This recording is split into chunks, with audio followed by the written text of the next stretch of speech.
Welcome to the Old Time Radio Westerns. I'm your host, Andrew Rhines, and let's get into this episode.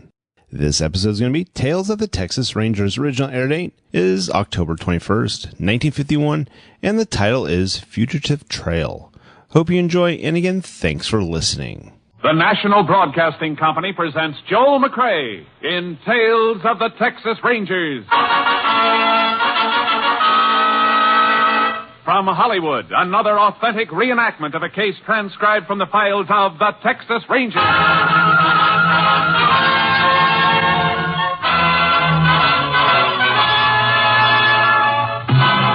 of the Texas Rangers, starring Joel McCrea as Ranger Jace Pearson.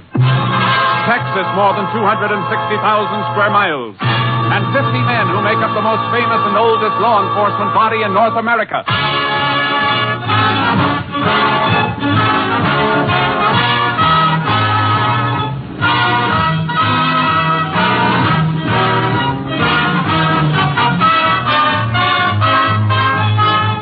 Now, from the files of the Texas Rangers come these stories based on fact. Names, dates, and places are fictitious for obvious reasons. The events themselves are a matter of record.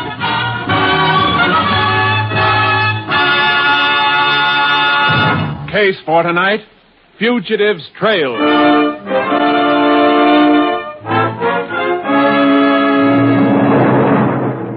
It is approximately 11:30 on the night of January 21st, 1948. Mr. and Mrs. Ben Purvis are driving back to their ranch on the outskirts of Newby, Texas. The car, a small black sedan, finally swings off the main highway, turns into a long, narrow dirt road leading to the ranch buildings. Looks like we got company, Ben. There's a car parked in front of the house. Yeah. Probably one of Arlene's boyfriends. Look, I thought you told her we didn't like her fellas hanging around. Oh, now, Ben, he probably just stopped by to pick her up and take her home. We told her we'd be back about this time. Well, just the same. Now, don't crap about Arlene. You know, babysitters are hard enough to get out here without... Well, I still think you could find somebody else. I was never sold on that girl. She's kind of wild and unpredictable. Oh. Never know what she's going to do. She's all right, Ben. Just stop worrying. Looks like Dave Fenton's car.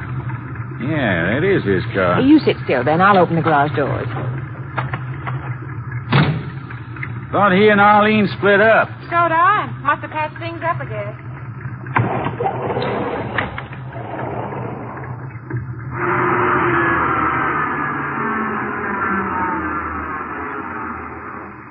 You got the plants Mrs. Sutton gave you? Right here. What sort of flowers he gonna be? Yellow. Miss Sutton told me the name, but I forgot. I think they look real nice alongside the house, they don't you? Yeah, I guess so. You know, Ben, I'm kind of glad we went over to see Miss Sutton tonight. Yeah, she's a real nice old lady. Mm-hmm. Sure held up fine at the funeral this afternoon. It's going to be hard on her for a while, though, poor thing. After all, she and Mr. Sutton were married almost 40 years. Now it's gone. Yeah. Well, Doc warned him to slow down after that last attack he had. But no, he wouldn't hear of it. Oh, it sounds like our youngun's acting up. Well, he shouldn't be crying now if Arlene gave him his 10 o'clock bottle. He'd just like her to forget. Arlene, what? Oh, Ben, she's not here. That's funny. Arlene? Probably in with the baby. Let's... Hey, what's this? What's the matter? Look, chairs turned over and... What? Look, my good table lamp on the floor. Oh, Ben, look, it's broken. Hey, what the heck's been going on around here? Arlene? Here, honey, you take the lamp. I'm going in to see the baby. Arlene! Where is that fool girl anyway? Baby all right, Helen? All right, his blanket was on the floor. He's just cold, that's all. Just see if Arlene's in the kitchen, will you, Ben? All right. I'll be darned. Honey, come here a minute, will you? Is Arlene in here, Ben? No, look at this. What? Baby's bottle, full. Here's a warming pan. She didn't give him his feeding. Oh, I wonder where she is. I'm going to have a look out back. Doggone kid. Careful on the porch, dear. Better turn on the light. Okay. Good Lord. Ben? Ben? the matter? What? Who is it? Young Dave Fenton. He's dead.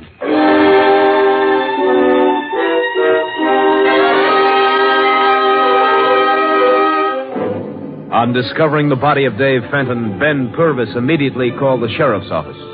The sheriff put out an all-points bulletin for the Rankin girl and requested aid from the Texas Rangers. Ranger Jace Pearson was assigned, arriving at the Purvis ranch shortly after 4 a.m. There's the body, Jace. Blast caught him right behind the ear. Not very pretty, is it? Shotgun wounds never are.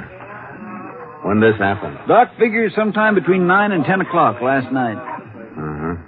Just a kid. 19. Worked at his pa's gas station in town. Seemed like a real nice boy, Jace. Real nice. Anybody touch this shotgun? No. Who's it belong to? Ben Purvis. Says he generally keeps it behind the kitchen door. It's babysitter Arlene, Arlene Rankin. Here's a description of her.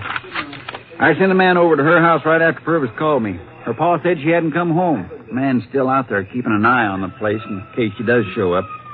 I don't think she will. Which one's Purvis? Over there by the fence, talking to the justice of the peace. Ben! Oh, Ben! Okay, Sheriff, be right with you. If you want to talk to Mrs. Purvis, Jay, she's inside. Later, maybe. You want me, Sheriff? Yeah. Ben, this here's Ranger Pearson. Jace, Ben Purvis. Howdy, Ranger. Howdy, Mr. Purvis. Sheriff tells me that you and your wife were out visiting when this happened. That's right. We were over at the Sutton place. What time did you leave the house here last night? Well, now, let me see. I drove over to Arlene's house around 6:30. I picked her up and brought her back here. Then the wife and I left. I guess that was around 7. You know if she was expecting this Fenton boy to drop in on her? No, I don't. Had he ever come around here before? Oh, sure, lots of times. He dropped by to take her home. Only he stopped coming around a couple of months ago. Why was that? Well, near as I can figure, she and Fenton must have had a falling out of some sort. Maybe she got tired of him. She had a lot of boyfriends, new ones, every time you turn around. I see. Who's the latest, do you know? No, it's pretty hard to keep up with her. A couple of weeks or so ago, it was Lenny Hayes. Was he supposed to come by last night? I wouldn't know that, Ranger. You usually take her home? That's right, whenever there's no fella here to pick her up. You know, Jace, I figure that Fenton here got sore because she threw him over. They had a fight. She killed him and beat it. Yeah, it could have happened that way. And it could have been the reason why she didn't take Fenton's car. She'd been spotted too easy. That girl. Ain't surprised she'd pull a stunt like this at all. Not this gun of yours, Mr. Purvis. You always keep it loaded? Yes, sir, and it's usually sitting behind the kitchen door. Did Arlene know it was there? I don't see how she could have missed noticing it, Ranger. I want to take this gun with me, Mr. Purvis. Have the lab men check the fingerprints. Well, sure. Go ahead. All right, Sheriff. I guess the JP can take charge of the body now. Let's get moving. Anybody in mind you want to see? Yeah. Some of Arlene's friends. We'll start with the boy she's been going with lately, this Lenny Hayes. He lives over the drugstore. Oh, but let's see. It's after 5 now, Jace. He's probably on his way to work. Oh, where's that? Auction barn. He's sort of a general handler in there. Tagging cattle, herding them around the place. All right. Let's look him up.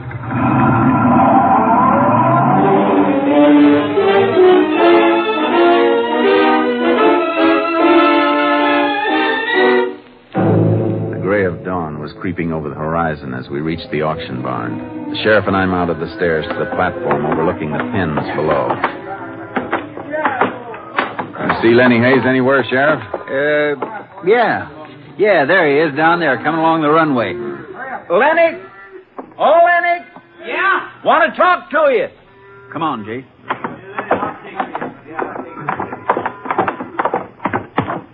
Morning, Sheriff. Morning, Lenny. I figured you'd be coming around. Oh, you heard what's happened. Yeah, This is Ranger Jace Pearson, Lenny. He wants to ask you some questions. sure. When did you see Arlene Rankin last, Lenny? Yesterday afternoon at the Sutton funeral. Everybody in town was there, I guess, You talked to her? for a few minutes. I asked her to go to the basketball game at the school gym, but she couldn't. She'd already promised to sit for the Purvis folks. I see.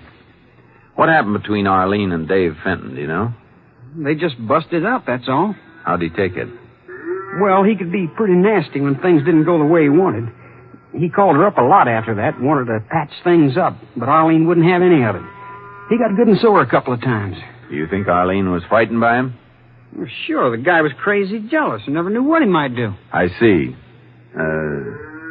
You have any idea where Arlene could be right now? Nope. No idea at all. All right, thanks. Could I ask you something, Ranger? Yeah? Look, if Arlene did kill Fenton, it could have been self-defense, couldn't it? Maybe. Suppose he come out there looking for trouble. Couldn't she have picked up the gun to scare him away, not meaning to pull the trigger? And the gun went off accidentally. Is that what you're driving at, Lenny? Sure, why not? Well, in that case, you shouldn't have run away. Well, yeah, that was a crazy thing to do, I guess. But look, if she was to give herself up now, and if she could prove it was self-defense, an accident... Go on. Well, I mean, things would go easier on her, wouldn't they? Has Arlene been in touch with you, Lenny? Has she? Listen, Ranger, I don't want to get in any trouble, but... You won't if you tell the truth. Well, this thing is getting me down. I want to get it off my mind. If I told you where she is, would you give her a break? I'm not a judge. Where is she? She phoned me last night from Covington, from the bus depot. Covington, huh? Yeah, she said she was in trouble. Wouldn't tell me what it was. She said she needed money, and, well, I didn't have any. Not even enough to buy gas to drive over there. What'd you tell her? I told her I'd see if I could raise some, but, well, she hung up on me. What time did she make this phone call? Around midnight, a few minutes before. I remember because I was listening to the radio and the station signed off while I was talking to her. There's a bus comes through here around 10:30, and it pulls into Covington a little before midnight, Jace. That's the one she probably took. Come on, Sheriff. Let's head for Covington.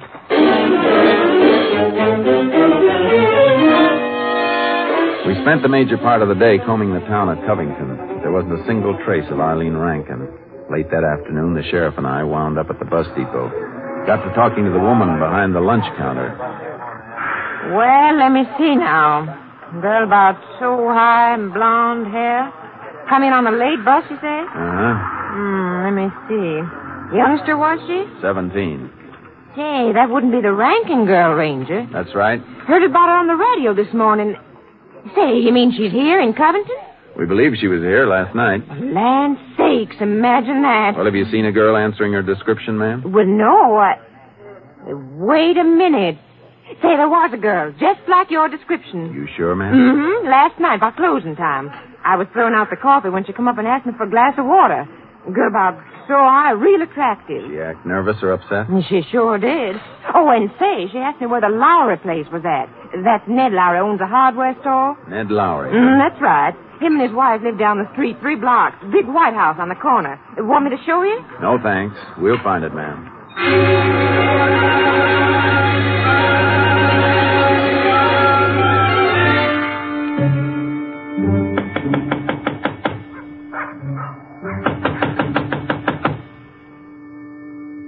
Doesn't seem to be anybody at home, Jay. I'm pretty sure there is, Sheriff.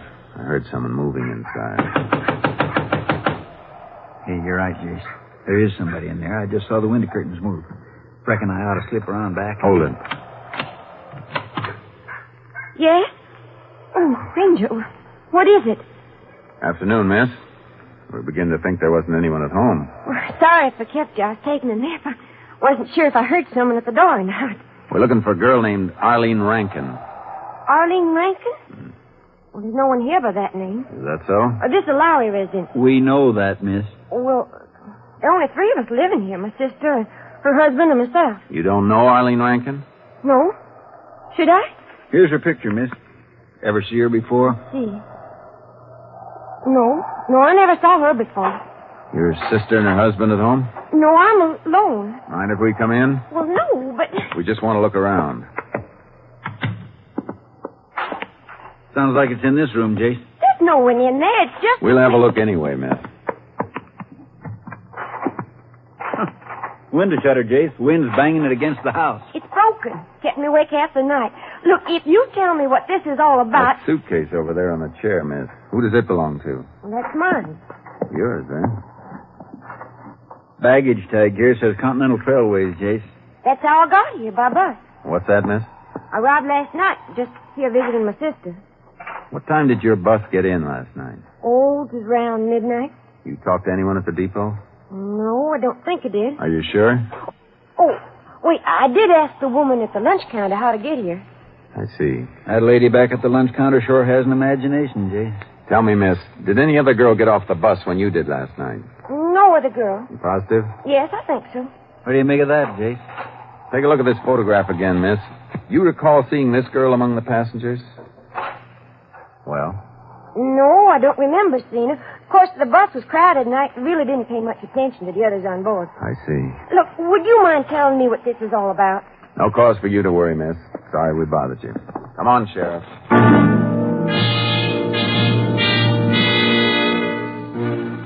There was no reason to doubt the word of the girl at the Lowry house. Arlene Rankin hadn't gotten off the bus at Covington the night before.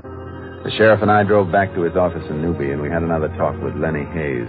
But it's the truth, I tell you. Arlene did call me. She's not in Covington, Lenny. We're pretty sure of that. Well, maybe she went on. Don't see how she could have done that. All roads been blocked. You've been lying, haven't you, Lenny? No. You could have made up that story about the phone call from Covington just to throw us off the trail. No, I didn't. You gotta believe me. We're willing to lay odds you never received a phone call, Lenny. That Arlene wasn't even on that bus last night. She must have been. I'll get it, Jason. Sheriff's office. Yep, just a minute. Company B in Dallas calling you, Jason. Thanks, Sheriff. Hello. Yeah? You know, Lenny, you can save us a lot of trouble. What's that? What do you mean? Stop trying to cover up for Arlene. I'm not. You're Yeah, trying thanks. to protect her by sending us on a wild goose chase. That's not true. Now, listen, Lenny, there's no sense Hold in it, you... Sheriff. Hmm? Looks like maybe we owe Lenny here an apology. Oh?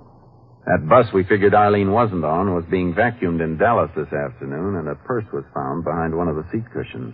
A purse? What about it? Belonged to Arlene Rankin.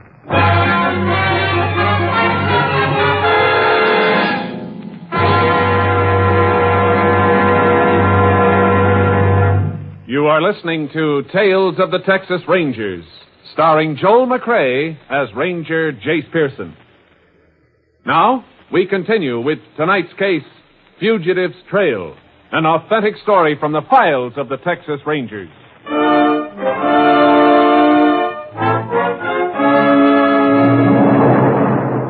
Finding Arlene Rankin's purse on that bus indicated we'd been wrong about Lenny Hayes. Yet the girl we'd talked to in Covington had been positive that Arlene hadn't gotten off the bus there the night before. I put in a call to the Continental Trailways Company and found out that the driver of the bus was due back in Newby in an hour. We were waiting at the bus station when he came in. Nope, I don't think I can help you, Ranger. You know what the Rankin girl looks like? Yeah, saw a picture of her in the Dallas paper this afternoon. You don't remember seeing her get off the bus anywhere along the line? Nope. You remember seeing her get on the bus here in Newby? Look, I picked up quite a load here last night. A lot of high school kids, Ranger. Maybe this Rankin gal was one of them. Maybe she wasn't.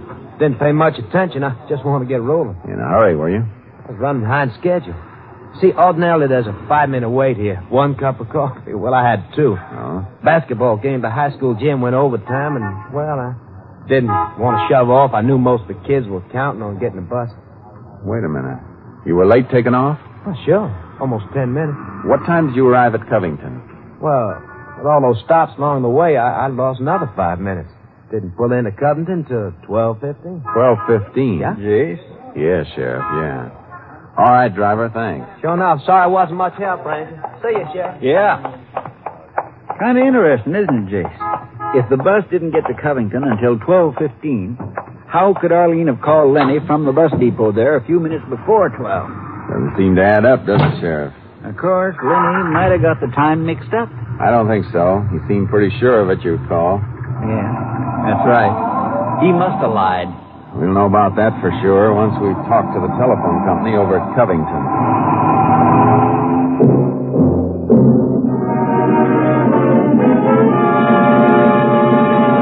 Back at the sheriff's office, I called the Covington phone company and asked them to check a call from the Covington bus station to Lenny's number in Newby. There was no record of any such call. The sheriff sent one of his deputies out to bring Lenny in, and we waited. Well, and it's just like we figured, Jace. The girl wasn't on the bus at all. Only how do you account for the purse? It was found on the bus. A plan, Sheriff. Lenny could have slipped aboard the bus last night, put it in there while the driver was in the cafe having coffee. Yeah. Yeah, he could have done that. Be mighty careless of a girl to forget her purse when she's trying to make a getaway, don't you think? A little too careless. I won't say that thought hasn't crossed my mind, Jace. And you know, Sheriff, something else bothers me. It seems like Lenny went to an awful lot of trouble trying to cover up for the girl. Well, any kid who's as crazy about a girl as he is about I know, but if he was really trying to shield her, he'd have done a lot better by keeping his mouth shut. He's been real cooperative. He's been working at it a little too hard. What are you driving at, Jace? It's just a hunch, Sheriff. But if I can force Lenny into making a move, it might be in the wrong direction for him, but in the right direction for us. Yeah, hold it, Jace. Hello? Well, come on in, Lenny. Thanks, Charlie. Any news of Arlene? Not a sign of her yet. Well, Dallas is a pretty big place. The fact that her purse was found on the bus in Dallas doesn't necessarily mean she's there. She could have gotten off the bus anywhere along the line. Yeah, I guess so. Lenny, about this phone call you said you got. Still don't believe me, huh? Maybe you were mistaken. Maybe Arlene just told you she was calling from Covington. No, I heard the operator. She said it was Covington. I see. Well, we'll check with the phone company anyway just to make sure. Check with the phone company? But Arlene called me from a payphone. How can you check? Well, it doesn't make any difference. The phone company keeps a record of all long-distance calls. Didn't you know that? No, I didn't. Well, anyway, that isn't why I asked you to drop in, Lenny. We think you can help us. Mm-hmm. So what? We'd like you to talk to some of Arlene's friends. Maybe you can find out more than we have. Me? Yeah, you want to help us, don't you? You'd be helping Arlene. Well, sure I want to help. Well, then get to her friends. Tell them if they know something, they better talk up. You're getting a lot of trouble by withholding information. Yeah, I guess they can. Okay, that's all, Lenny. Let us know if you hear anything. Yeah. Yeah, I'll let you know, Ranger.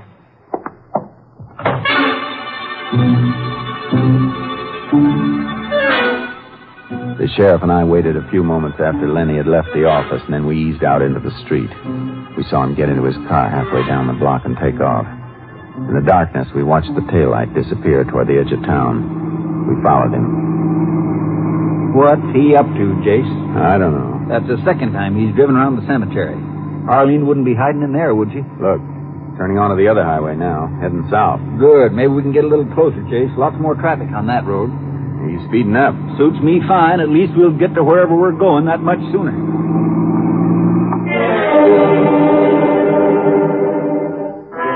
A quarter of an hour later, Lenny Hayes turned off the main highway into a narrow dirt road. I switched off my headlights and followed. We spent another 15 minutes trailing him as he cruised up and down the back roads like he was searching for something. And we wound up on the highway once more. When we reached the outskirts of Newby, he turned again. Drove right into the cemetery. Stopped. Any sign of him, Jace? There's his car parked up ahead. Easy now. Better stay here in the shadows. He might spot us in this moonlight. I'd sure like to know what the Samuel that kid's up to. Hold it. Yeah. There he is. Where, Jace? Over there near the fence. What's he doing? Digging. Say, wait a minute. Look at the flowers over there, Jace. Pushed over to one side. That's Harry Sutton's grave. What's he doing digging around there? Freshly turned ground, Sheriff. If he's trying to hide something, he can do it quickly. Let's move up a little closer. Yeah.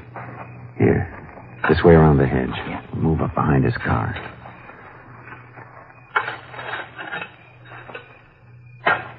Stay down, Sheriff.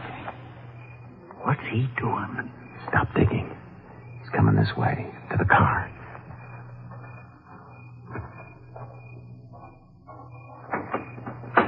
Now what? Just open the trunk compartment. Let me take a look. Yeah. Now he's pulling something out of the trunk. It looks like Even at this distance, there's no mistaking what he's dragging out of there. a body. I guess we can get him now, Sheriff. All right, Lenny. Stop where you are. Don't move. Huh? He's making a break for it, Jace. Let's go. This way, Jace. He's heading around back of the chapel. Hold it, Sheriff. Where the blazes did he go? I don't know. Listen, do you hear anything? Nope. Hey, wait a minute. I thought I saw something move over there behind that tombstone. Let's take a look. Wait. Circle around that way. He is there. Let's see if we can maneuver him in position so he'll make a break for his car. I'll be waiting for you. All right. Careful, Lou. He may have a gun. All right.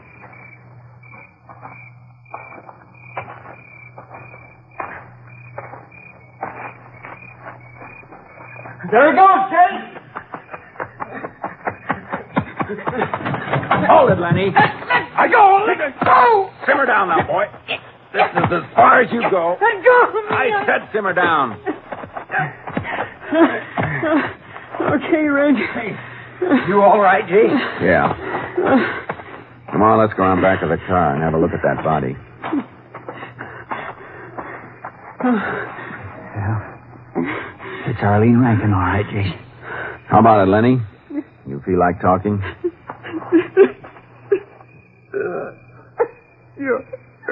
Why not? Arlene, she was just playing me for a sucker. She was really crazy about Fenton all the time, just using me to make him jealous. When'd you find that out? Last night when I sneaked over to the Purvis place. I saw them together.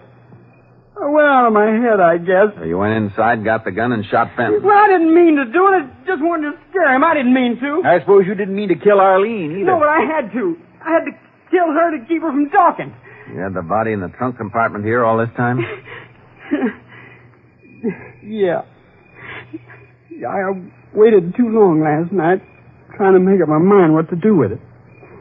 Sheriff's men were all over the place looking for her. You thought you'd get away with making it look like Arlene had killed Fenton and run off. Huh? I almost did get away with it. Yeah, almost. The penitentiary's full of people who almost got away with it, too. Come on, let's go.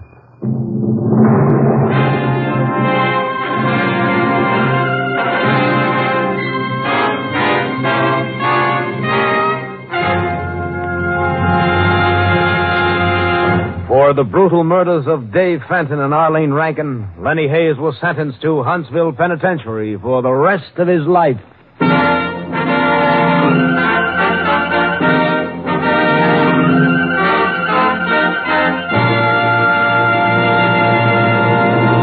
And now, here again is the star of our show, Joel McCrea. One day last year, we received a card from a little girl who wanted to be a Texas Ranger.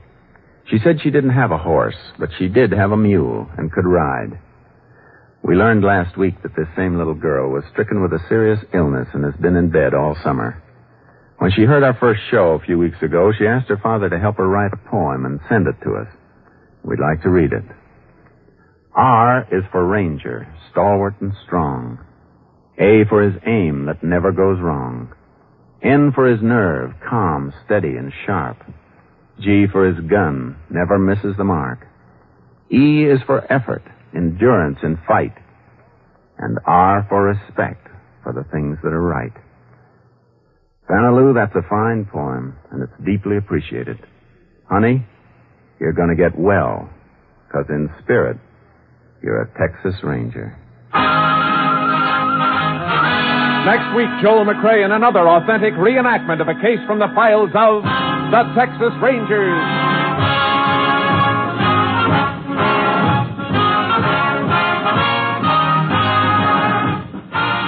Joel McCrea is currently seen starring in the Universal International Technicolor production Cattle Drive.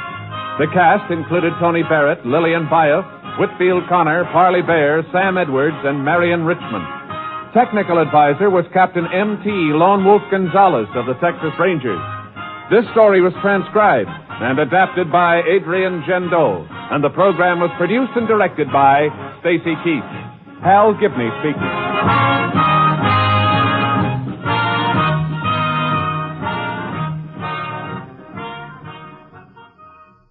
It's the Silver Jubilee on NBC.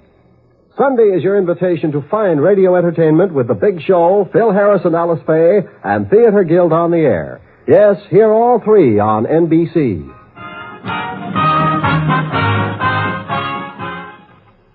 Next, it's The Big Show on NBC.